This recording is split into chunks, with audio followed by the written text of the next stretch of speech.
Hello again, Michael Ware here with Warrior Wednesday, brought to you by IFC.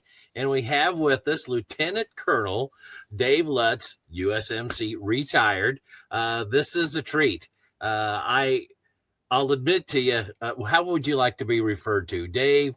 I'm Dave. LTC, what? Dave? Okay. Dave, when you've commented a few times in the past on my social media page and some other things like that, I was pretty flattered because, I know who this guy is, and I know he has this persona associated with the M16A1 transition to the A2, Knights Armament, all these other things. So when you speak, I listen. So it was kind of fun. I thought, I've got access potentially to this legend. Why don't I reach out and see if he'll come on Warrior Wednesday? So first of all, thank you for coming on.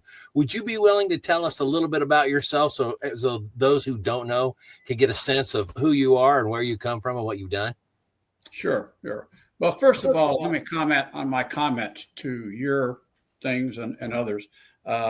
Somehow I've just learned to really enjoy sharing knowledge and gaining information from people that are truly interested in the essence of what we're talking about with military small arms. That's why I do it. Anyway, as far as background, I was born and raised in San Diego, California. My father was a career policeman and probably started to lose my hearing, learning to shoot his .38 special without ear protection when I was about 12. However, when he would come home from patrol, had I been a good boy, he would let me clean his pistol. And, so very early on, safe unloading the pistol, cleaning it, that with good old hoppies, that got me into the mechanics of firearms. And it just kind of grew from there. Joined the Marine Corps in 1968 on they call it it was a 2-year guaranteed infantry enlistment.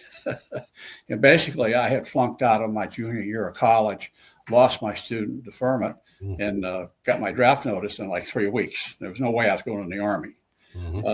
So I enlisted, and in boot camp, I was interviewed for potential to go to officer candidate school because I didn't have a police record and I had couple years of college. That was like back in 1968. That would have been May of 1968. First day of boot camp was the 7th of May. Went through boot camp, went to infantry training, had an interview in a board at Camp Pendleton, and I was initially put in the officer candidate program and put in casual company. Now, while in casual company, they put me in the mailroom, sorting mail. Basically, we were readdressing mail for Marines that had already transferred months ago. Yeah.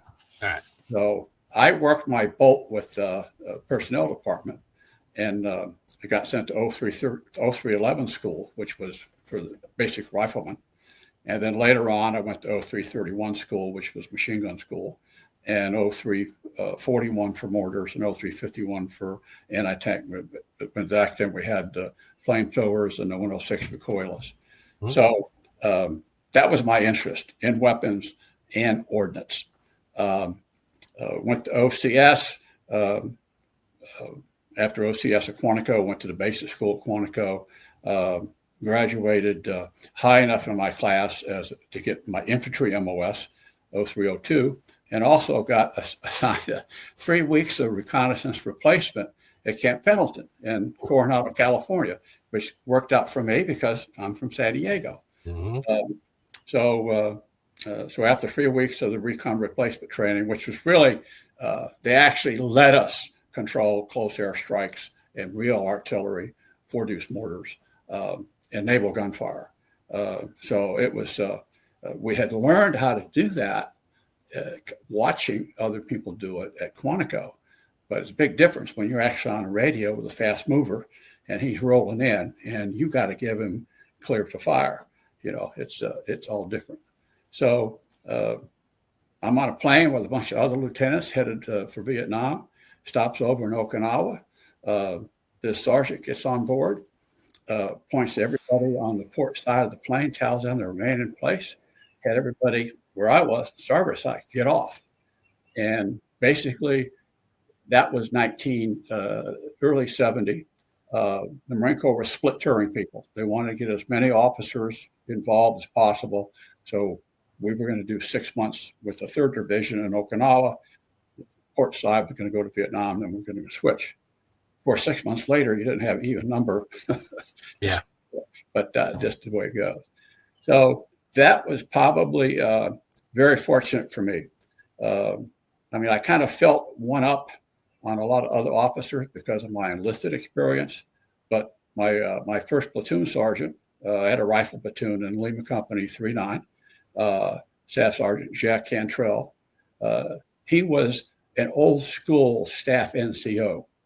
It wasn't long after 1970 where staff NCOs were in their early 20s, and that just wasn't old Corps. But Jack, he had been busted down from a gunnery sergeant twice. So he had been around, and his job was to train me to be a platoon leader. And I'm very fortunate for that. So we did all kinds of training in Okinawa. We went afloat, went down to the Philippines, Subic Bay, did the jungle survival training, came back to Okinawa, backloaded another ship, went to South Korea for an exercise, back to Okinawa. All the time, I'm putting in my applications to get transferred to Vietnam because that's really where I wanted to go. Yeah. So about 6 months into Okinawa, I got my orders to the 1st Marine Division in Da Nang and reported in. I had to fast talk the G1 to get an infantry platoon because I had all these other staff jobs open and they wanted filled because they were planning on withdrawing. This was now, we're talking middle of 1970. They knew the end was coming, and they were trying to plan for an organized withdrawal. But at the last minute, he said, well, Lieutenant, I'll tell you what, I've got the worst platoon in Vietnam. And if you want that platoon, I'll give it to you. And that's me. So I reported to India Company, 3rd Battalion, 1st Marines, and took over this platoon that had been kind of messed around. The platoon leaders, 2 in a row, had been relieved, and these guys they just need a lot of help. And I took them, and we did really great for 6 months, led that platoon, and we did a lot of good things, Well, when you say worst, what does worst mean? By the time mistakes a lieutenant would make or a platoon would make, a lot of times it wasn't a lieutenant. It could just be there was a situation in my company, which was south of us on 124. They were on a patrol. They took a break, and one of the Marines in patrol was playing with an illumination grenade, and it went off in his lap. Well, I won't mention his name, but that lieutenant got relieved and got reassigned. Yeah. So that unit, at least at the company level, got reported bad vibes at division headquarters, which they didn't want bad vibes. And but it happened in 3rd Platoon when I took over, is the previous platoon commander had directed one of the blooper guys with the M79 to shoot some coconuts out of a tree without realizing that the shrapnel would wound some of his own men, which it did. And that's pretty embarrassing, number one, but pretty stupid overall. But in the Marine Corps, coming up on the skyline with crap like that got you a bad reputation. And people started, really focusing on all your other, what might be minor discrepancies, become major discrepancies because they've got the lens on you. Okay. All right. So he says to you, you want something that nobody else wants, I'll give it to you. I'm sorry, I shouldn't have interrupted you earlier, but I want to know when you say worst, I wanted to make sure that I understood what you meant. So go ahead. Right. It just had a bad reputation. Those guys were great. They, like I said, we did a lot of good stuff.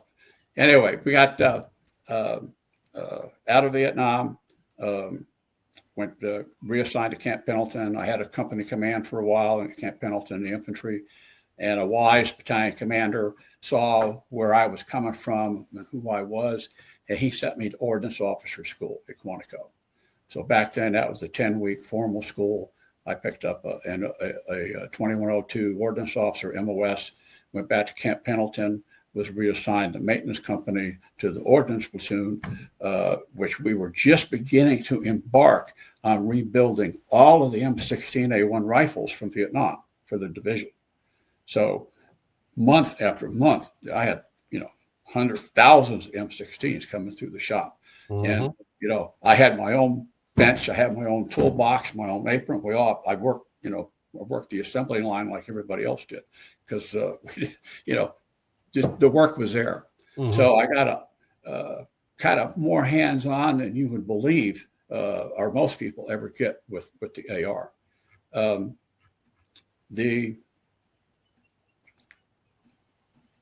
Then I got orders for Hawaii. I was at Marine Barracks in Hawaii for 3 years and reorganized there were 3 different branches, and I reorganized all 3 armories, rearmed and upgunned a lot of things, a lot of good stuff there. I then went to the infantry officers course at Fort Benning. I was a captain by then. And then went back to Okinawa, where I was a company commander of Charlie 14, and I had a company for 12 months. Came back from that, and while I was at Fort Benning, I did a staff study on sponsored by the infantry board at Quantico on how the infantryman carries his basic load of ammunition. Okay, and I found a whole wealth of previous studies and other information about how soldiers have carried the ammo over the decades.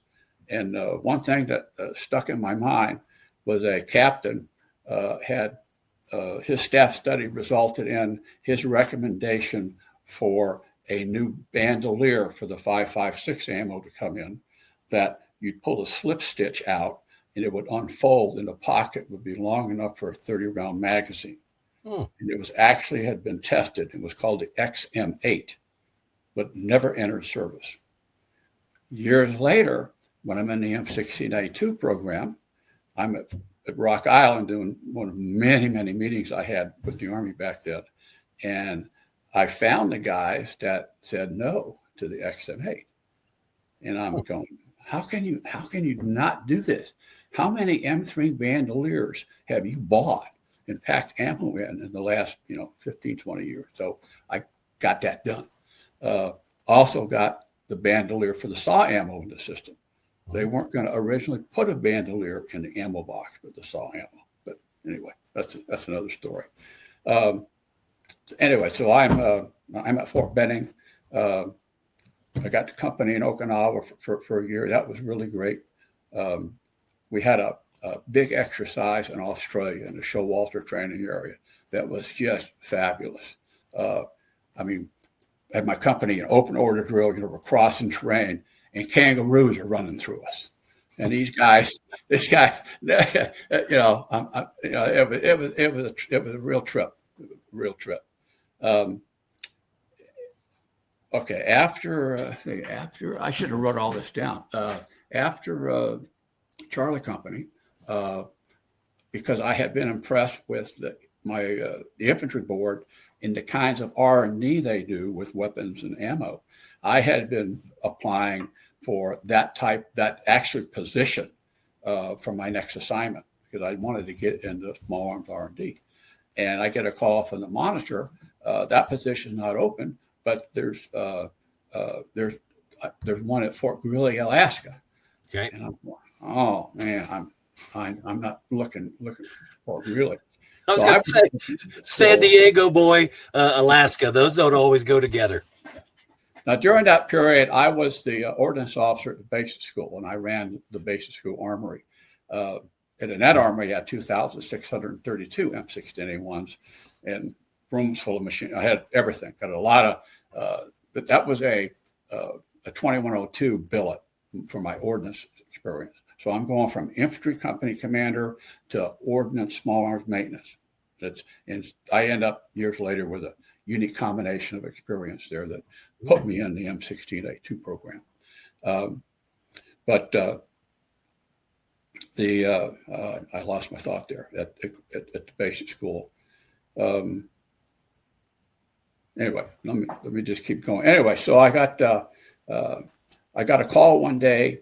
Oh, this is about a fellow I want to mention. So I get this opportunity to go to Fort Greely. I don't want to go to Fort Greely. So that afternoon, I'm over at the club crying in my beer about this potential assignment, and how it's going to really disrupt my family. And my buddy sitting next to me was a fellow named Troy Duncan, and he was another captain at the basic school. And he had some personal reasons why he wanted to get out of Quantico. And guess what? He was also in the zone for orders, and he was also an infantry guy, which is what they wanted up at Fort Greely. So we got on the phone with the monitor the next day, and the monitor gave Troy that assignment. So that's and if I can diverse about Troy a bit, he was a great officer.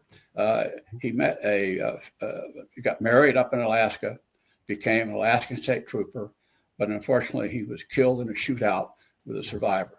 He was in a helicopter that the survivor, it was a pretty famous shootout in state police in Alaska. But Troy was taken back to Texas and buried with his boots on. Real hero. Yeah.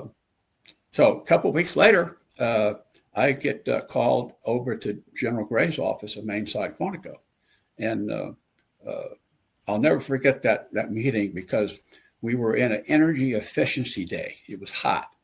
And he didn't have his air conditioning on. He just had the windows open, and because that was the rules. And he followed the rules.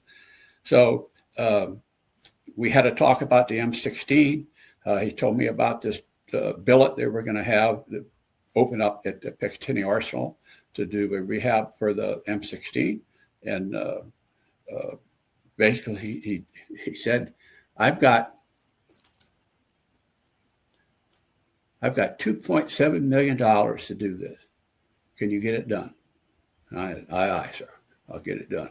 So then I went down the other side of the base and met my boss for the next 3 years, Lieutenant Colonel Dick Moresco, who was at what was then called the Development Center. And he was the infantry weapons officer at the Development Center.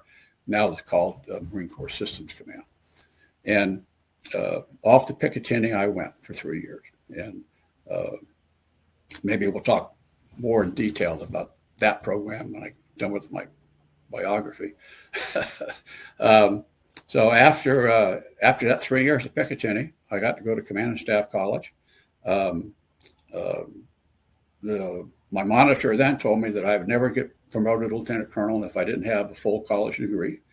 And so he helped me get 18 months off to go get my degree, which I got in geography, and went back to the Marine Corps in the 4th Brigade, 4th Expeditionary Brigade, where our focus was North Norway. So here I end up in the Arctic anyway.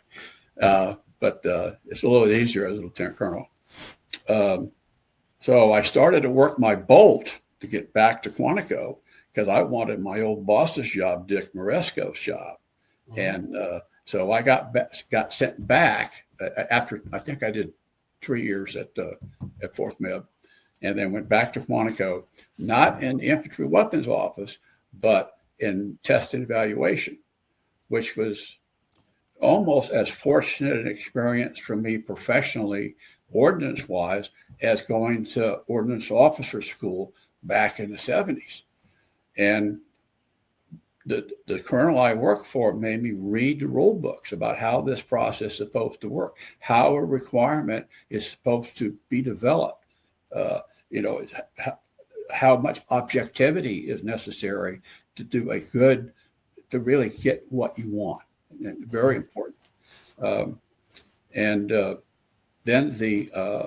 my job I wanted opened up, and I took over as infantry weapons officer. And when I retired in 1991, that's what I was the infantry weapons officer. And that was after I put the M240 Golf, the M240 in to replace the M60, which is a whole, man, what a story. That is. We did the Barrett. I had my counterpart in Saudi Arabia when the Marines were standing up in Desert Shield. He could get on the stew phone at some odd hour of the night or morning, but so he'd have to call me at my home. And so we'd have to talk kind of in code. And basically, he related to me that I had a requirement to take out Scud missile launchers at extreme range that M40 sniper rifles wouldn't do. And the snipers were really keen to get out there, and the commanders were motivated to get them out there. So he said, "What is my guys are telling me about 50 caliber sniper rifles? You know, they existed. Okay, they existed at the time." So I knew about them, several types.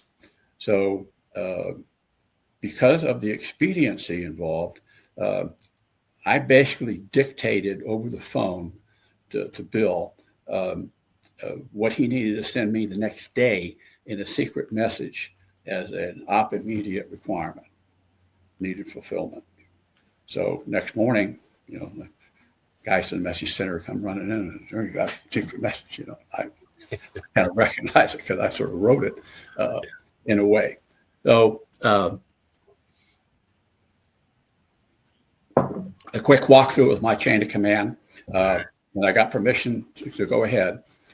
But because of the expediency, I filled out a 3x5 card as a solicitation and put it on the bulletin board at the acquisition headquarters, which was actually legal.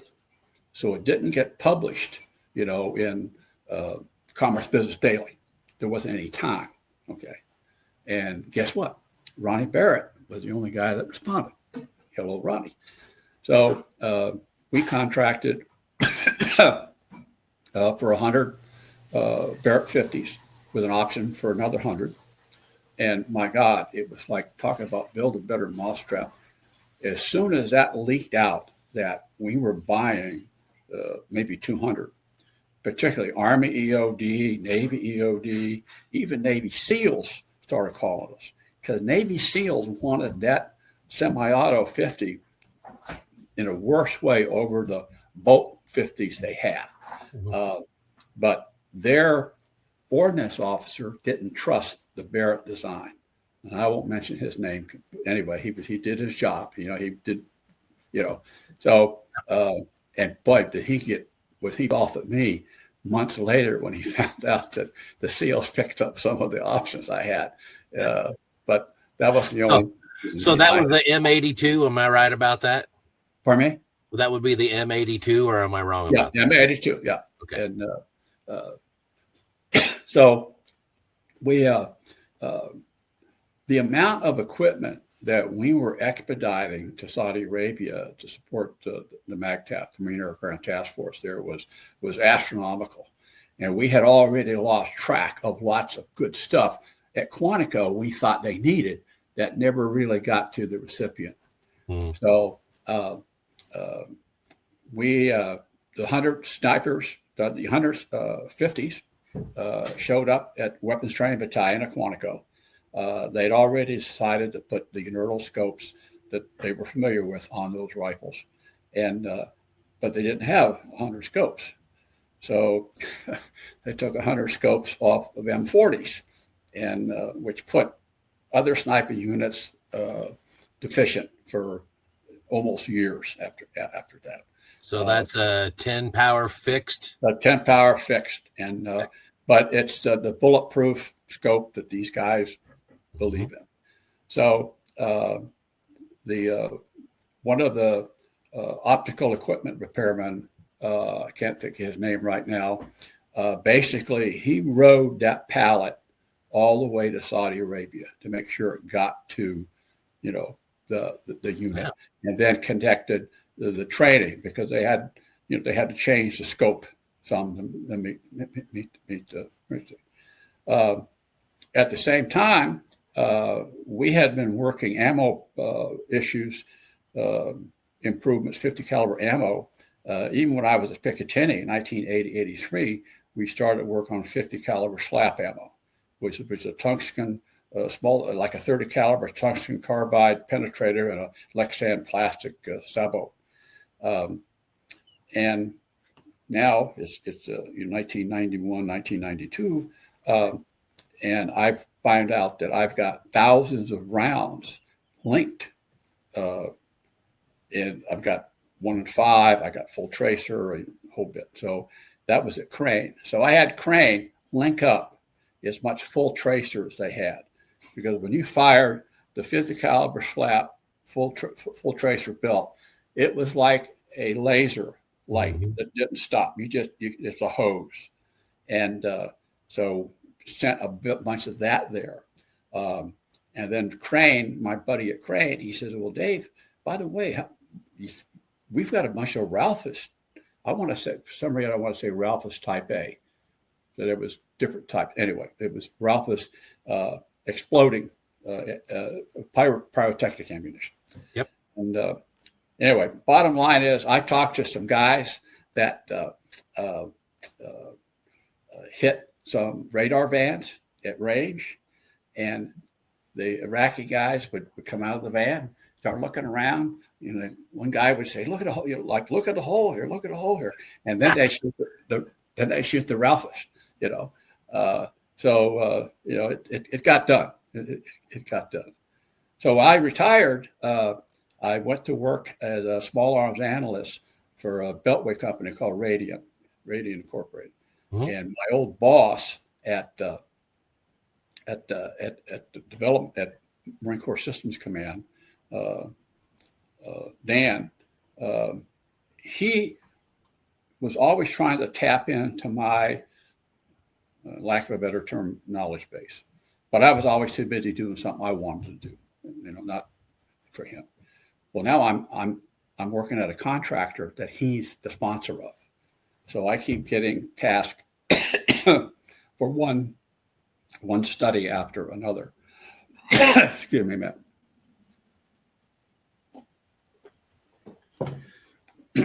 During that 3-year period. And one of the important documents, I think important, that I developed for him was the Small Arms Master Plan for the Marine Corps. The Joint Service Small Arms Program at Picatinny had an Army Small Arms Plan that they wanted the Marine Corps to sign up for. And things like the individual, the one we were talking about the other way, the bursting munition. Mm-hmm. Anyway, there were a lot of things there that weren't going to work, and that my Marines didn't really need. They wanted something better. So I wrote their Small Arms Master Plan out, which was more of a evolutionary approach, advice, leap ahead. That was the big term back then, leap ahead.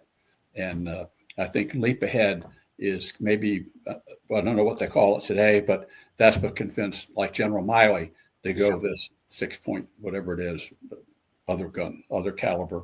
Hello, NATO. I mean, there's NATO on board.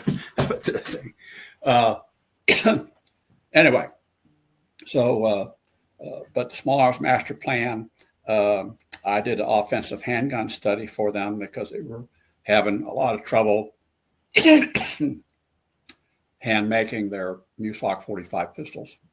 And I did a future rifle, and man, I got a hair down my throat.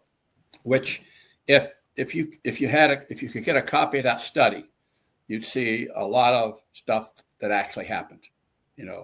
Particularly a rail system on your carbines and et cetera. Yeah. So I always, during that period of time, I thought about going to work for one of the gun companies when I got over my 3 years at Radiant. I needed 3 years of what they call a cooling off period because I had been an acquisition official. So I could not go to work for a hardware company at that point. Yeah. 3 years. And the more I looked around, the more I knew I didn't want to work for Colt, though I had a lot of time with Colt back in the Picatinny days. Art Remington, because they weren't interested in new stuff. They weren't interested in innovation. They weren't talking to the users. They wanted to make the same old thing, just make much more the same old thing. But I had learned about Knights Armament Company in Vero Beach, Florida. And the first thing, my contact with them was I needed some sound suppressors that an Army counterpart was using to get more reliability out of this French-made frangible ammo in their shooting houses. And God, I can't think of his name right now. I'll think of it in a minute. Anyway, when I asked him about how are you getting your guns to work with this French stuff, and he said, well, we got these suppressors from Knights Armament, it creates a back pressure, So I fly down to Vero Beach. I meet Reed Knight. We talk about the suppressors, and I meet a guy who is so far ahead of everybody else in the industry. It's not funny. And the multiple contacts he has that communicate honestly with him, and to get stuff done. And he'd have, like for instance, he rebuilt all of these Stoner light machine guns for the SEALs. And Dick Marcinko and other people had come to Vero Beach and offered him this opportunity. He got his first contract was to rebuild all those Stoners. And so anyway, so I had a hankering to go to work for that company. Mm-hmm. So when Reed Knight, when he came out with the SR-25, I had consulted with him over the phone about one thing or another.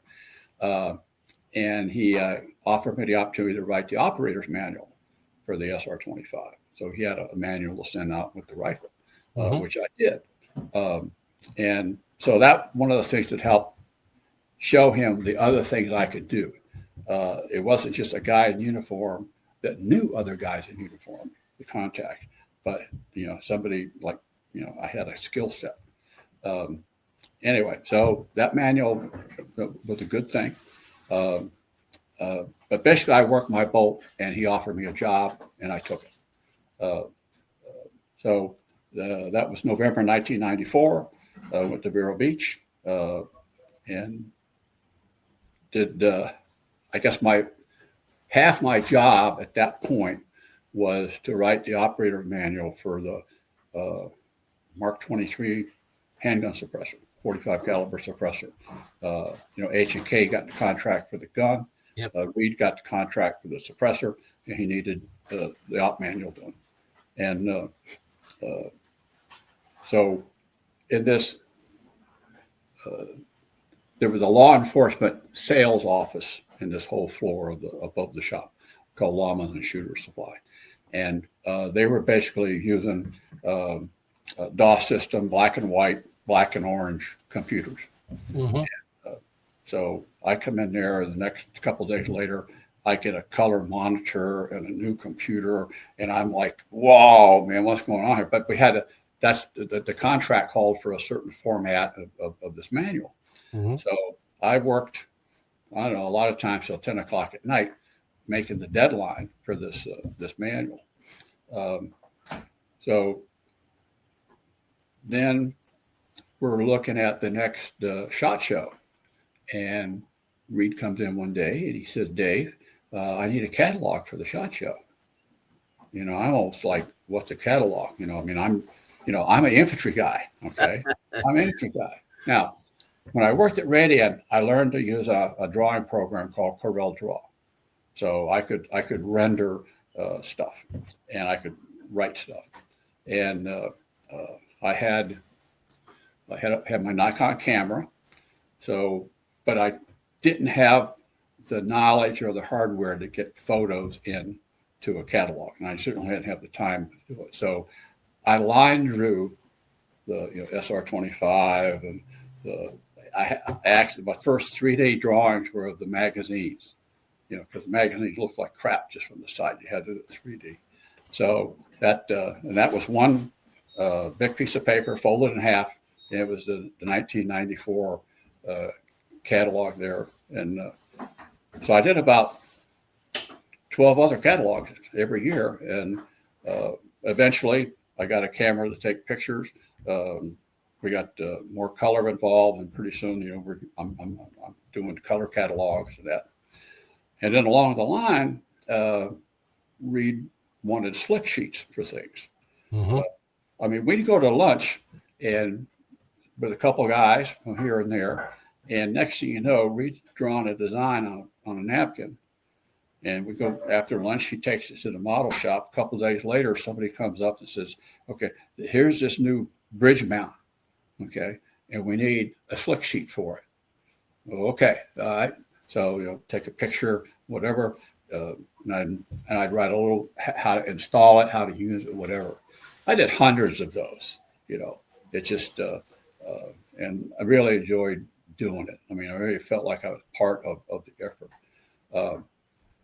Funny thing though, everything had to have a part number. And although every part of, let's say, a rear sight, or let's say a magazine, every part of a magazine had a part number because there was a blueprint for it. But our engineering department back then didn't have assembly drawings. So when I'm doing that first catalog, I go over to engineering. I say, I need assembly part numbers. Well, we can't do that. We can't do that in the next 2 weeks. So I made up my own. Okay. Like 20-year-old magazine was MAG-30. Dash 20. That wasn't really hard, and that kind of gave me a little credibility in engineering. And then after that, I could go into their logbook. They had a logbook over there. And like, for instance, when we came up with the rail system for the saw, the M249. Yep. But over there, the next number in sequence was whatever it was, 96, and I wrote in there what it was. So I go over to my side of the building, and I've got photographs of it, and we're putting it in catalog, we're sending it to different user units and stuff. Next thing you know, orders are coming in for that part number, which throws the whole system kablooey, because there wasn't a product drawing in the system for that assembly. Right. So I guess you can say I had some bad days with engineering until we worked all this stuff out. Well, you're my hero, because there are a lot of engineers I'd like to strangle. But it was a matter of personnel, and sometimes it was a matter of knowledge. For instance, my first day on the job, I wanted to see what the SR-25 operator's manual looked like that I had sent down, in a digital format. And the guy that did the work brought it over, and it was all done profile. Yep. And no. It's supposed to be landscape, because illustrations on page 26 have the text on page 20 facing page. Mm-hmm. And when you take that and put it portrait, it screws the whole thing up. So I said, why did you print it this way? Why did you print it landscape? Oh, well, our printers won't do that. Guess what? They did. And after that, people would come to me with computer problems, thinking I could solve them. But I'm not a computer guy, but because I knew how to print landscape, I became like an expert, and I'm not even close. But one of the best parts about working at Knights Armament early on is I got to meet and work with Mr. Gene Stoner several times. And Mr. Stoner is a real hero for me. A World War II Marine sergeant who maintained ordnance, aircraft ordnance, get out of the Marine Corps, designed, built his own weapons in his garage that worked, developed the AR, it was fantastic. I had, when I did the operator's manual for Reed, I was living in Fredericksburg, Virginia. And in payment for that, he let me buy SR-25 number 15 at a steep discount. And I had number 15. I bought this Pelican case. I got some what I call Mark 19 closed cell foam, and I built this case. And I happened to have it behind my desk one day when Mr. Stoner came in, and I had it open, and he looked at it. He says, "God, Dave, this is really nice. We need to go show this to Reed." I said, "Mr. Stoner, Reed's already seen it. He told me to get lost. It's too expensive." No. Come on, bring it in. So he's telling Reed about, this would really be a nice accessory. And I think it's because it reminded him of some of the cases he took overseas with early ARs. Anyway, about a month or two later, we had this meeting where all these SEALs in our conference room. And this was the birth of the Mark 11 Mod O. And there were certain things they knew they wanted by part number. They gave us the part number for the loophole scope they wanted. And the next thing you know, Reed, Dave, go get this, go get that. Pretty soon we got all these parts and pieces laid out. And one of them said, "Well, we got to have some kind of case carry-all." Dave, he looks at me and says, "Dave, where's your case? Go get your case." So I very proudly, took my stuff out of it, and carried it in there. For all they knew, that wasn't something we were making, because it looked pretty professional, even though it was handmade. So there it was, and that a collection of stuff on a conference table got set in stone, basically. But guess who had to make the first 6 by hand? Well, you did the prototype, so I'm sure that fell to you, didn't it? Oh yeah. So anyway, they that started the Mark 11 Auto program, and one of the it was not there soon after that. Particularly some parts of the Army, the special operators in the Army, they're all, the SEALs and the Army special guys are all jealous of each other. They're all, all trying to outdo each other. And they find out somebody's got a new piece of equipment, they got to have it back and forth. So next thing you know, at Fort Bragg, they've got, a Ranger unit over here, an SF unit over here, that are using a semi-auto, very accurate suppressed 7.62 rifles. And, then you got another unit that's not on that chop list for USOCOM. They start talking their requirements, guys. So the next thing you know, the Army has a requirement for a sniper system, the SAS, and that became the M110, and we won that competition. Which is a very, very intense, big-time competition. And I'll never forget the program manager when they came down for our first meeting. And he stood on a podium, and he looked right at Mr. Knight and said, "Mr. Knight, you won this contract because you shot the eyes out of the target." And I still get chilled just relating that, because it was quite a moment in that conference room. One of the I'm sure you're familiar with what the M110 kit looks like. And I am. As a quick aside, as far as the Armalite submission goes, there were a number of prototype cans that they asked for to come in from various manufacturers. I think Surefire, several from what was then Ops Inc., whatever else. And then when Armalite was changing hands not that many years ago, I had a friend of mine call me up and say, "Hey, you buy stuff like this all the time. The new owners want rid of all of this stuff. We've got like dozens of suppressors, anywhere from new to heavily used. You want them?" I'm like, "Yeah." So I just gave him a number. I said, "Oh, I'll wire transfer yet today if you want it." And so I gave this ridiculous number, and they're like, "Great, send over the money." So I did. And so I've got a stack of all those suppressors, and I didn't realize it. I ended up talking to, his last name is Allen. Is it Ray or something like that? Allen, I don't know. He does Allen Engineering now, but he used to work for Ops Inc. Anyway, I talked with him on the phone. He's like, "You've got those?" And I said, "Yeah." He said, "Well, I'll know whether you're telling the truth if you're able to tell me what thread they are." And I said, well, they're 11/16 by 24. I said, they never did do that. They went with 5/8 by 24, but all 5 of these that I've got are 11/16 by 24. He said, well, then you've got the only 5 in existence. So anyway, go ahead. Sorry.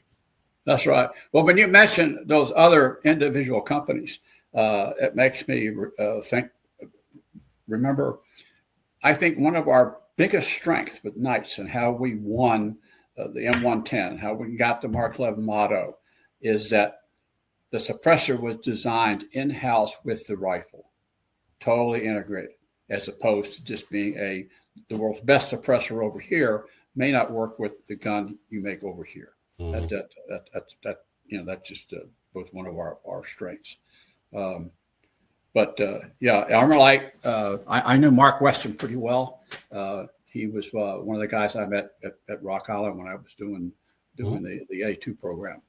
On the M110 though, literally the hardest part of the M110 was the system carrying case for the optic. They had there was a demand requirement for a case that the day optic with the laser filter attached, which makes it a little bit longer, survive, drop off a 10-story building, a 0 degrees, Mm-hmm. So that was, I spent more time working on that than the whole kit, which I did. Anyway, Hardig up in, I guess, Massachusetts, anyway, New England. Ironically, the Army knew that the technology existed for a case that would do that, but none that size actually was in existence. So what Hardig did was they took 2 attaché cases and they cut them down and welded them back together. It would be the minimal size, because the size of that scope case drove the whole coffin, the size of the coffin. I mean, one of the things we considered was 2 big, long, like Pelican cases bolted together, and you turn it upside down and take stuff out and turn it over. I didn't care for that too much. Anyway, so Hardig brought a lot of effort to the table. They gambled, that they were going to get business from this effort, which they did. I mean, I don't know how many thousands of the cases. Well, Pelican is now, I think Pelican bought them, so now it's Pelican. But heck, just the Mark 11 Mod O cases, and thousands of those. Oh, yeah. Well, very quickly, I found a company in West Palm Beach that would cut the foam. And they die cut it, and they glue it together, and they send it up, and our guys would glue it in the Pelican case. But that was, those are some good days, Some of the other good days we had were with the M4QD sound suppressor. We won the first contract, which was really fought over contract. There was every suppressor company wanted that contract, and we won it. But then we sort of, as we're pounding our chest in victory and glory, we happened to mention the term Inconel, and how do I spell that? Next thing you know. There are other suppressors out there that are looking real good, and the first, I can't remember the correct number, but I mean, I want to say the first M4QD contract was we probably delivered 30,000 suppressors on that, and then there was a second solicitation, and what really blew people away, we won that one too, and this is the they do these meltdown tests, and our suppressors, I want to might be a little heavy, okay, but it's the one that's there at the end of the firefight, right? Which is real important. Mm-hmm. And there are other things going on at the time. There were some people that thought we weren't getting too many contracts, and some people started to go out of their way to find other sources for stuff. I remember there was a solicitation for an aim point mount. would mount on the Picatinny rail and put it on line where you wanted your line of sight to be. And we, of course, had a mount like that. We sent it in and got rejected. They sent them back. And they awarded that contract to another company at $12 more per mount. So the more expensive company they went with. The problem they had with ours is we put this thumb nut on the threaded shaft, and then we coined the end of the shaft so that the wing nut would not come off. Nobody backed off the wing nut to see if it would open enough to go on the rail. So these things, a whole box of these things get sent in for evaluation, and nobody at, I won't mention names, at the testing unit facility bothered to back it off counterclockwise half a turn so they would go on, because that's all it took. You just had to back it off a little bit and then it fit. That was like somebody going out of their way not to give you any more business. Well, you don't want a nut in that application to come all the way off, because if it comes all the way off, it'll soon be lost and you're in real trouble. Or you'll need some ridiculous little cable to retain it. So I understand exactly what you're talking about. Yeah. So anyway, it's that was one of the things that I guess you could say it's obvious that sticks in my craw that we lost that one, because I guess I'm competitive. I mean, I want to win. I put a lot in it, in all these efforts, and I wanted to win them. I wanted our guys to have the best they could get. Some of the other things that I remember I got a big kick out of, there was a Ranger unit that got these ATVs. So they're driving around these dune buggies, and they've got mounted machine guns on the dashboard or on the windshield, but they're strapped in, and they can't get up and reach the controls of their lasers and such. So they say, "Heck, is you got some way we can mount these lasers at the back end of a saw?" So I figured out how to take the rail forend and turn it over and put it on the feed cover, and then it moved around a bit, but at least it was where you could reach it.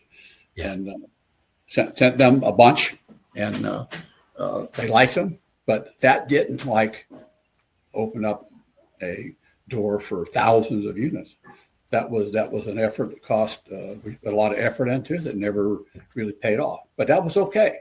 That was okay because it was working with the operator and getting him when he needed. Mm-hmm. Another example I'll give you, we had some movers and shakers in the Marine Corps during Desert Shield that bought some Mark 11 Mod O's and sent them into the desert.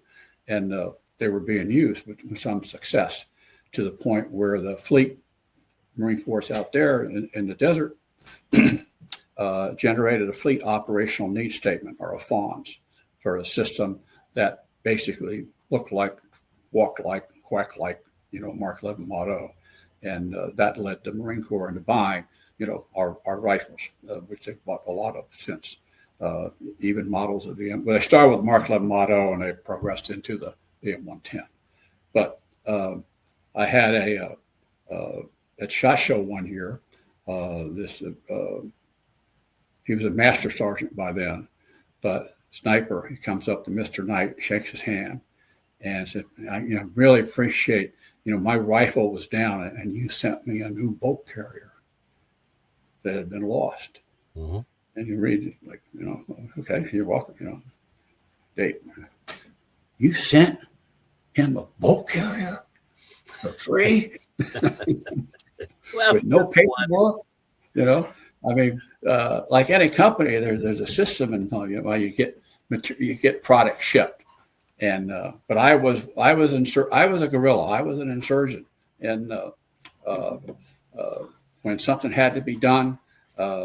I remember one time a SEAL had lost the shotgun barrel off his master key. And you just don't go down to, you don't call Remington, you keep that barrel. It's the way you modify it. So the word somehow the word went out to the general manager that I was on my way back to inventory to get this shotgun barrel that I was going to send to this guy. And so literally I took it off the shelf and turned, and he tried to grab it from me. And we had a little altercation, but that barrel got sent to that SEAL. Okay. And when Reed and I talked about it, or when Reed talked to me about it, I said, well, Reed, what do you have me do every time that unit in, I won't mention where it is, calls you for one of these helicopter parts, helicopter gun mount parts? You know, you and I go down to the secret storeroom, we find that clevis pin or whatever little piece of hardware it is, you know, and you have me FedEx that overnight to overseas. So you taught me how to do this, okay? Mm-hmm. You know, and I think now after, 10, 12, 14 years, you can trust me enough, my judgment, that was the right thing to do. This guy, needed that bolt carrier. He needed that sniper rifle. And look what happened. Now the Marine Corps is buying the whole thing. So it pays off. So those were obviously fun parts of the job for me, and have lots of memories, good memories about working with the operators. The other thing I did that put me in touch with guys, I ran the armor school, SR-20, Mark 11, M110 armor school. So I got to meet a lot of guys and a lot of snipers, in the off season, so to speak, would take this armor's course just for fun. So they learn more about their systems. So it wasn't just armor guys; there were operators in my classes too, and giving us feedback. So those were good days. So I guess, is that just my background? Yeah, we it's only been an hour. We made it through your bio. I didn't know if it would take 10 minutes or 10 days. So we're not doing too bad. We're doing all right.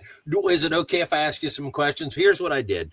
In full disclosure, I monkeyed around and blurted it out at church that you were going to be a guest and we were going to visit. And so some of these guys or actually most are Iowa Firearms Coalition members. So they said, well, can I ask a question? Sure. And so I said, well, yes. I said, if you've got questions that you'd like for me to pose to LTC, fine. I said, get them over to me. So this one's from my brother, Micah. He's got a couple. He says, as with most makers, engineering types rather, they tend to continue to enhance the work in their heads. What changes or improvements would you make in your existing design if you could rehash it? And that's in regard to your stint from 1980 to 83, roughly, when you were taking the M16A1 and producing the A2. Right. Probably the first thing I would have changed is I would not have lengthened the stock. That was, I needed as much support from different parts of the Army to get the Marine Corps to approve that rifle as the Marines. And when I interfaced with the Human Engineering Lab at Aberdeen, they had these man-machine interface statistics that proved the M16 shooter should be a whole inch behind the peep. So they said that stock should be an inch longer. Well, guess what? It didn't fit in the rifle rack that way. So the 5/8 of an inch was kind of a compromise. But in retrospect, that's probably one of the most hated changes of the whole thing, next to the 3-round burst control. But what people don't understand is when I went before the general officer boards and I had the guy from the U.S. Army Human Engineering Lab give a thumbs up to my design, that helped carry the day. I mean, wow, that was big stuff. I follow. Okay. He had his follow-up question, by the way. If you had the opportunity, what other weapon system would you like to take a crack at? And I'm assuming that means in terms of redesign.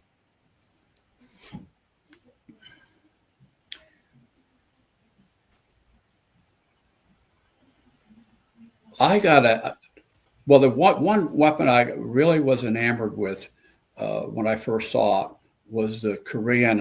Is it K1? Yeah, it's I don't know. Yeah, it's a 5.56. It's been around a long time, and when I used to call it, is that the Daewoo? Yeah.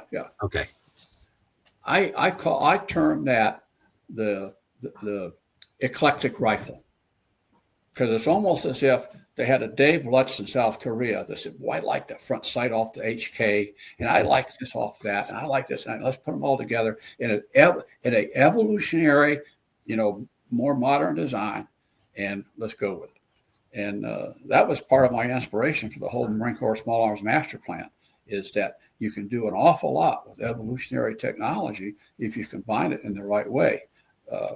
If you look at the rather dismal history at Picatinny Arsenal in spending billions of dollars since the 50s and not fielding a weapon, it's unreal. That's just the 6.8 or 6 that they've got now. I mean, they finally got put weapons on a contract. Now, you may not like that rifle, you may not like that cartridge. Maybe everything's got its warts and that, but this long history of not delivering equipment to the soldier is decades long. Yeah. And while I was there doing an evolutionary program to improve the M16A1, there were elements there against it. Yeah. They were so afraid that rifle improvement was going to be successful that the individual combat system or whatever it was they were working on in PowerPoints at the time was going to suffer. Yeah. So that it's one of those things. But back to things I would change, I got to mention the 3-round burst control, because that's a popular thing people don't like.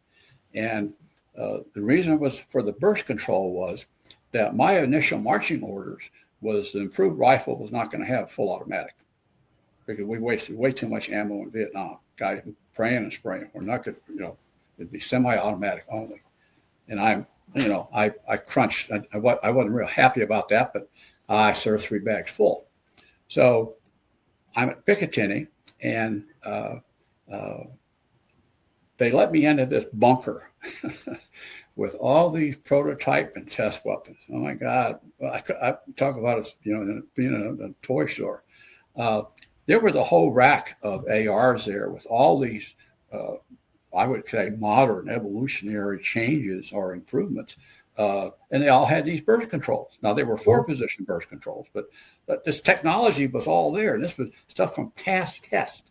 So the engineer's name was on the tag of those guns, and I went and met him, and he gave me the test report and talked about the burst control, because I was trying to save some form of full auto. And that 3-round burst control in testing was actually better than any other system at night, which to me was very important. And so part of my criteria for the changes of the rifle, it had to be better, equal or better than what we had on the A1. So that was a statistic I used for the burst control. Now, the other reason the chain of command did not want full auto is we didn't have enough ammo in the amphibious shipping to support full automatic rifles and the new M249 saw. The M249 saw, that P1 wire-bound box, only got 800 rounds in it. Packed out for M16, it's got 1,620, 1,600, twice that. Well, that's cube. And on amphibious ships, cube is everything. So that when we start backloading saw ammo onto our amphibious ships, rifle ammo got left on the dock because there wasn't room for it. So it was really as much the ammo side of the house driving the no full automatic. So the premise was if we give them auto, they'll use it, and we don't have a means to feed it all, right? I don't quite get your question. Well, if that's the premise, they're basically saying if we leave them in auto, they'll use auto. And we're not able to feed all that ammunition at the volume exactly. that they're going to burn it up. So why bother? I didn't get the first part of your statement. That's exactly right. They knew they couldn't allow full auto. So the 3-round burst was a compromise. But when I did one of the final briefings, I moved my chair, went right around the General Kelly, the commandant at the time, my little file, and I showed him how with the action open, you file off that gooseneck on the burst control cam, and you go back to full auto. So it's not something you couldn't undo. Now that kind of thing, even with him, was not that popular, but at least it addressed a point. Yeah. Because during Desert Shield, I sent a message to the fleet about, they had permission to do this if they wanted. Mm-hmm. And the reply I got from, I'm sure you've heard of General Mattis. Mm-hmm. He came back. He said, "I don't know who you are, but there's no way I'm going to do this to any of my rifles." So not every good idea spawned at Quantico works in the field. Needless to say. Yeah. The length of the buttstock, the burst control, now there were other things that what I call the second sheet of my briefing. Sure. There were several things on a second sheet of the briefing that didn't get done because the colonel in charge told me to lose the second slide. And that kind of goes into this next guy's question. If I could throw it out there to you real quick, we're talking about this. So my brother Brandon says the M16 platform has gone through many different iterations since its adoption in the Vietnam War. In your opinion, why has this weapons platform been so successful in the United States military? Man-to-machine interface. It fits you. It just fits you. I don't know what else to say. It's never had a reputation for ultimate reliability. I mean, think about that for a minute. Mm-hmm. It always had bad press, but a lot of it, like for instance, the first time I held a rifle inspection in my platoon in Vietnam, I could even easily tell the rifles weren't being cleaned and lubed properly. That was pretty obvious. Yeah. But when I started to take magazines out of guys' pouches and all this red mud inside, and I'd say, "Marine, what in the hell is this?" "Oh, Lieutenant, hey guy, that's from when we were up on Mother's Ridge." Well, Mother's Ridge was 3 months ago, not before I even got there. So this guy had mud in his magazine for 3 months. So guess what? Next day, everybody's magazines were disassembled on their bunk. All the ammo was laid out, wiped, cleaned, and dry. Okay. Yep. And we got all that back together. And then we went down to the dump where there was a trash dump near where we were. And instead of already on the left, already on the right, already in the firing line, I just let the guys shoot it. And these guys had never been allowed to plink. Yeah. Okay. And right away, it was obvious that very few guys had a zero. These guys, couldn't hit a tin can at 50 feet. Right. And I also remember somebody had dumped a whole bunch of little fire extinguishers. And I kept thinking, my God, those would make great booby traps. I mean, talk about shrapnel, You unscrew the top, So I got, in those days, we had that Army 25 meter zero wing target. And I remember one Lance Corporal said, "Sir, this is what's wrong. This is why we can't hit anything, because you're supposed to aim here, but the bullets go up there. So you're adjusting the sight to miss." Okay. So I try to explain trajectory. They don't get it. These guys didn't get trajectory until one night we were supporting my company again, and one of the M60s, a pair of M60s were shooting like 800 meters, and just one in five. You could actually see the arc, and guys are kind of, Lieutenant, is that what you meant? Is that the trajectory thing? Yep. Okay. Well, you could visualize it. It makes a big difference. But sometimes, and then I met this. I was hitchhiking back to company one day from Da Nang, and I got picked up by these two Army guys, and we're talking about small arms, and zeroing. And he says, sir, just flip up to the long range. Flip up the long range and shoot point of aim, point of impact at 25 meters, and you'll be good to go. So went back down to the dump, set up targets, everybody long range sight up.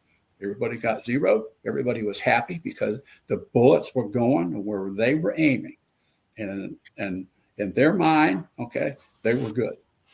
And I had guys get motivated now that they feel now I can actually hit somebody with this. I had one guy,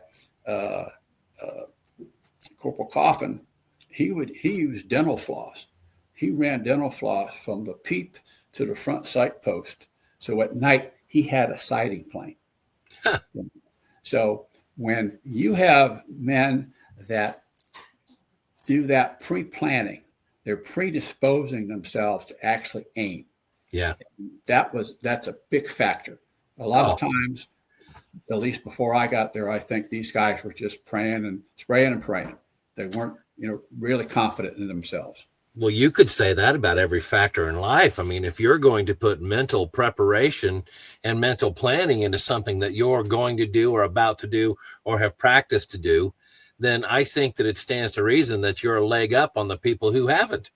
Right. It doesn't matter what you're doing, whether you're planning on shooting or singing your favorite hymn or or just driving down the road when the occasional turkey takes off in front of your car. How are you gonna handle it? I think that just makes sense, but maybe we don't all do it. I wanted to ask you, I can't take credit for this question, although I feel kind of silly that I didn't think of it now that we've got somebody here that would probably be able to answer this. But my buddy Dave told me to ask you definitely about the Mattel thing. I don't know how many places that I've traveled. I've seen many people do it on forums out there on the internet, the cybersphere, whatever, that say that they refer to the M16 AR platform, whatever else, as toys because they were originally came from the Mattel plastic toy company. And then every now and then, I'm sure you've probably seen it if you've looked around the internet forums very deep, especially on ARFCOM, whatever else. But there's always somebody who will show up and say, I was actually issued one of those in, something, the Edrang Valley in 68 or 65 or whatever. And it said Mattel on the side of it. And I'm like, you sure about that? So do you know anything about that? Is that a wives' tale, I assume? Well, I've never seen one in life for real.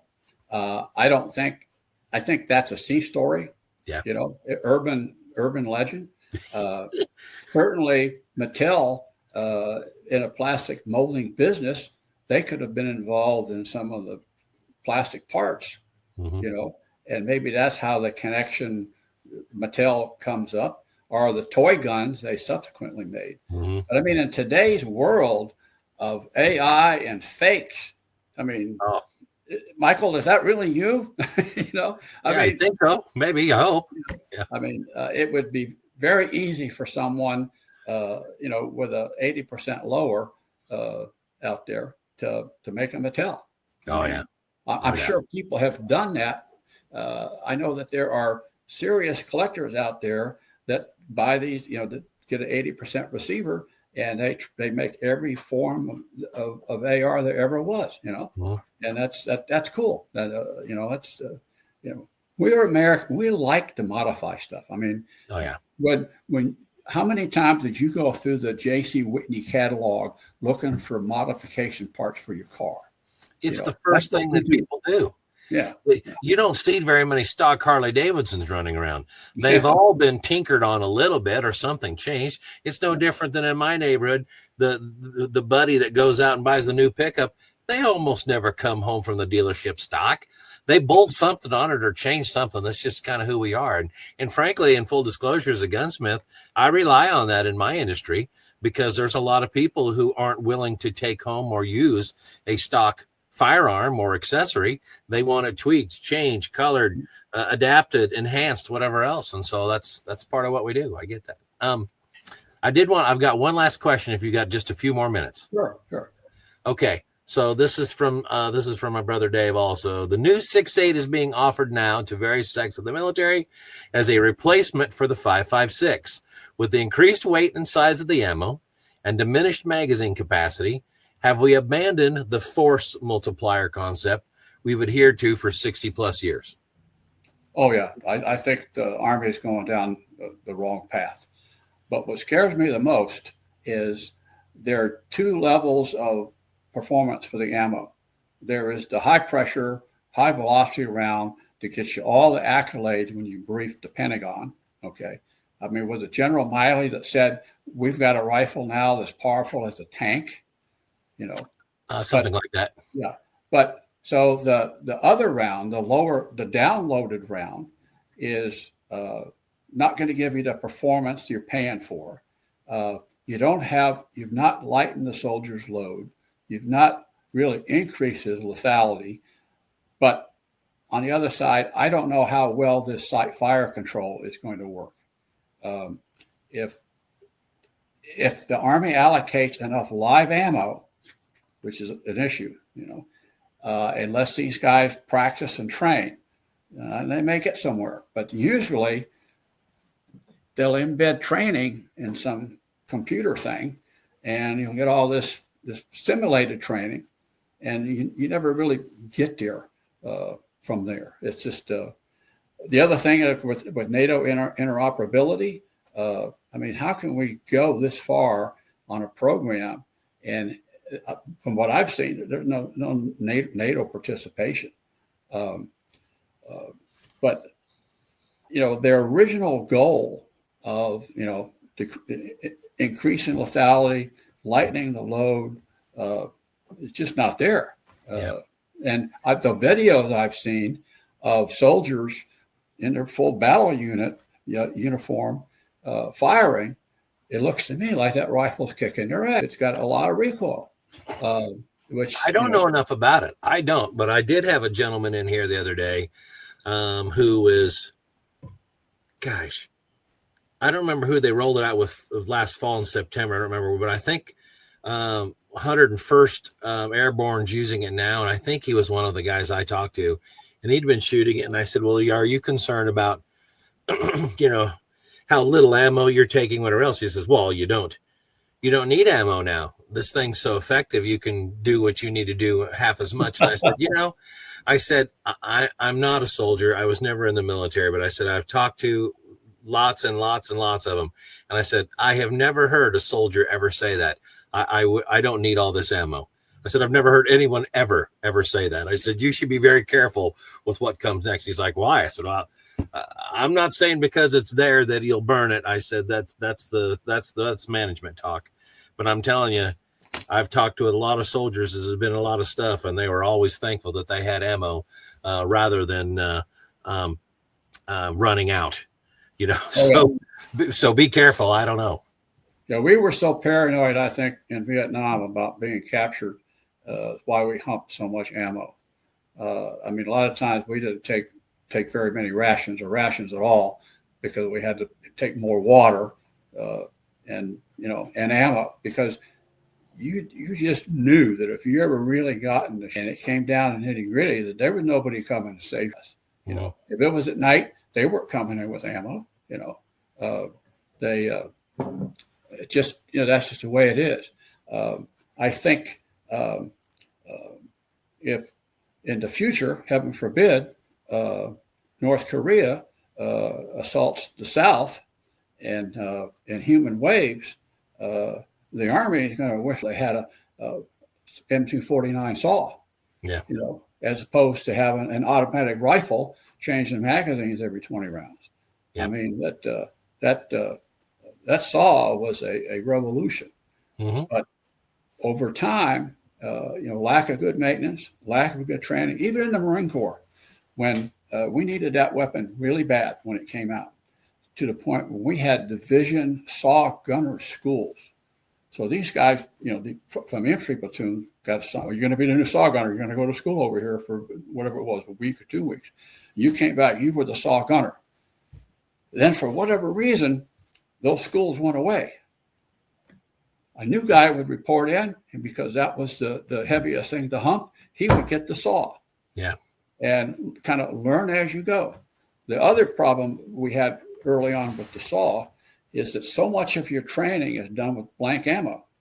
Well, guess what? Didn't have blank ammo, and they were using 30-round rifle magazines with blanks in the saw, which is possible, but talking to the FN engineers, the least likely reliable equation. 30-round rifle magazine and blanks in my saw, and it's just not there. It's not there. But no, they. I think making that transition from a belt-fed automatic to a heavier automatic rifle just doesn't make it. That's just not in today's world. I don't think.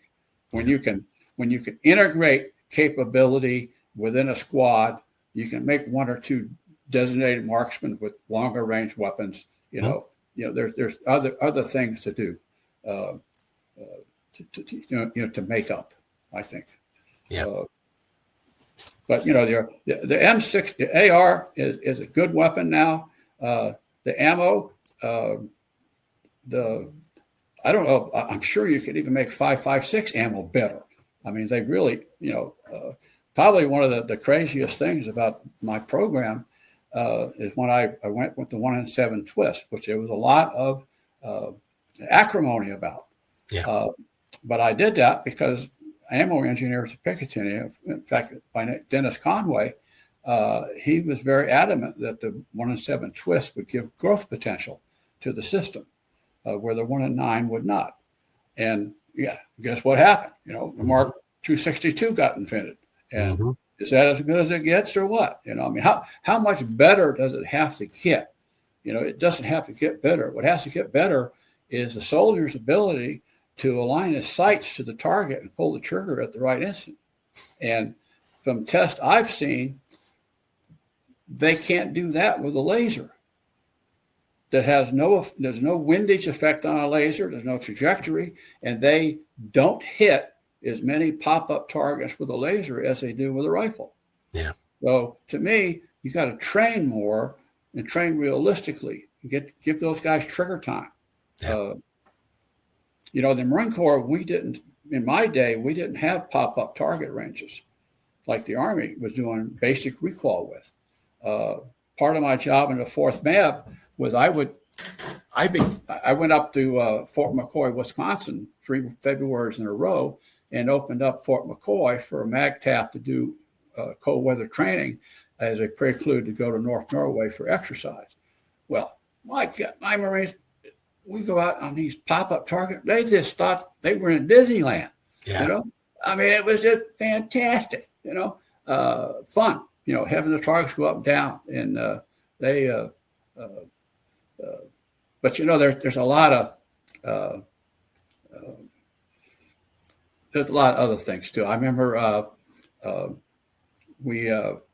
because we were teaching these guys to ski, cross-country ski. Yeah. When we had snow, we could biathlon to these different ranges. And there was a senior colonel came up from Norfolk to observe some of our winter training. And he had a fit over us issuing ammo to Marines at the beginning of this course. And they would ski over here and they would ski over, 2 miles away at 4 or 5 different firing points. He wanted the ammo to be so tightly controlled, and my response to him was, Colonel, when I was a unit commander, every hike we went on, everybody had a live round in their chamber. I don't care if you're walking around, Camp Lejeune or Camp Pendleton or Quantico. You have to give these guys the time to be aware of what they've got. I had a sort of a similar experience on a hand grenade range when I was Charlie Company 1-4 in Okinawa. Because I had learned some logistics as an ordnance officer. When I checked into 1st Battalion, 4th Marines, I went down and met with the ammo tech. I wanted to see the ammo inventory. We had thousands of grenade time fuses and thousands of bags of black powder and hundreds of these, empty grenades that you loaded up for practice that no one had been using for years. So he let me have them all for my company. So we set the hand grenade range up where you had to throw 10 practice grenades and actually throw one through a window at about 15 yards before you progress up to the live grenade. Mm-hmm. And you only got to throw one of those because they're expensive, and that's what your application is. So there's 3 or 4 stations, pits. I mean, this colonel drives up from division, and he can hear the grenades going off. Boom, boom, boom, boom, boom. He drives around the corner, and he sees guys standing up, hands on their hip, while other guys are throwing grenades, and they're watching. Nobody's getting down, but those are the practice grenades. And he goes berserk, and he was so upset. I could not show him the wisdom of what I was doing around the corner with the live grenades. We're doing that the Marine Corps way over here, but this was something different. This was letting guys train. And I remember Vietnam, they issued new grenades one time, right before a big time patrol, and it had a friggin' safety wire on it. So not only you had a safety thing, you flipped off, pulled the pin, and you threw it. That night, dozens of the grenades got thrown with that new thing left on. You just don't make changes like that. You've got to train. You got to give guys a hands-on, the real deal. No stuff. I'm looking at the clock running here. I've got about 5 minutes.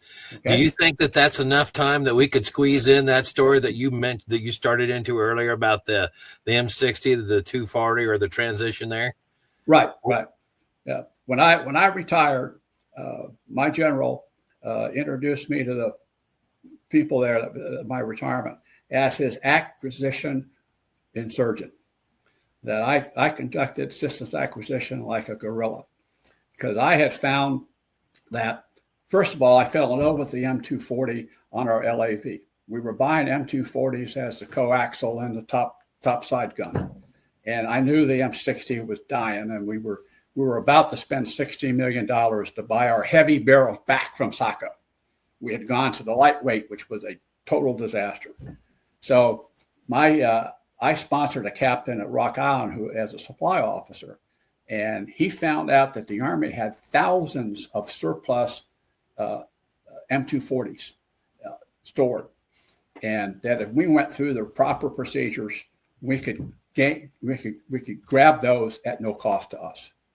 So I drafted he drafted the correct message for me to send to Rock Island at the right moment. Well, the right moment was when my colonel was in the desert trying to get a real job, and his civilian counterpart was out with a sore back. Because every time a colonel would go TAD, the civilian guy would go out. So one morning, I was a senior lieutenant colonel. By that time, I was the senior 3-time passed over lieutenant colonel. So I didn't have a lot to lose. So I had this message. I walked it over to the message center, sent it to Rock Island, op immediate, and in accordance with supply manual, paragraph, which we took, I think we took 2,735 of these M240s we got for free. Okay. Well, the Army went crazy. It wasn't an hour later, I was called over for my general, because the Rock Island general had called him and asked him what was going on. I got this message from your command, seizing all these M240s, and I don't, what do you know about it? He didn't know anything about it. So I got called on the carpet pretty good about that. But what saved was the operating side. I had people on the operating side showing support for this ground-mounted M240, which we Marines call the M240 Golf, and that's how it started. And but that was there was a bitter battle and with some congressmen. The congressman from Maine, where Sacco was, they were not happy with me. Yeah. I had to sit. Anyway, it was a long fight. We won, and the M240 Golf, put a machine gun back, a real machine gun to our machine gunners, and the Army, not to be undone, they saw what we were doing with a butt stock and a bipod and pistol grip, and now they made it the M240 Bravo, but still the M240, and but the M60, we were about to spend $16 million plus to buy back all these heavy barrels, basically. And when I went for a final briefing with our comptroller for the Marine Corps, Mr. Comstock, I laid out my M240 program, which was like 8.2 million. And he looked at me and he said, "Colonel, I don't know one machine gun from the other, but what you're telling me is your program arms all our machine gunners for that much, and there's this much left over." And that was in the budget. That mixed was in the budget. Yeah. He supported me because he got that $8 million to spend somewhere else in the Marine Corps, which is what his job was. Yeah. So it was just one of those crazy things. One of those crazy. Anyway, I got away with it, And I'm glad you did. Me too. Yeah, when I see these guys, in Afghanistan, with the M240s, and I mean, guys tattoo them on. Yeah, these guys love that gun, yeah. And for good reason. Good reason. Fantastic. We've had a whirlwind of conversation, and I sense, Dave, that we probably really haven't scratched the surface. I would imagine you've got a few more stories in there somewhere. I love this stuff. Yeah, probably so. Probably so. I think maybe if we do this again, if you've got more questions, it might be better for the listeners. Yeah. Yeah. Well, then let's do this. We'll get this Warrior Wednesday published. We'll get this episode out there. We'll let it circulate around for a while, and then we'll ask, hey, go watch this episode, and what questions might you have for LTC, and we'll bring up round 2, and I can get those questions to you beforehand so that we'll be ready to go, and you'll be researching ready to rock. Are you okay with that? Sure. I'd love to have you back. This would be fantastic. Well, let's stop here if you're okay with that. All right. Well, I'm gonna cap this off, and thank you so much for coming on. This has been a lot of fun. I could sit here and be part of these conversations and listen to these stories forever. I love them. They're rich tradition, they're rich history, and often there's stuff that people just didn't know, and it lends color and context to so much. So thank you. I really appreciate it. Lieutenant Colonel Dave Lutz, USMC Retired, Knights Armament, and many other things that we didn't get to. So we'll look forward to having you back. Thank you so much. Oh, you're welcome. All right, out we go.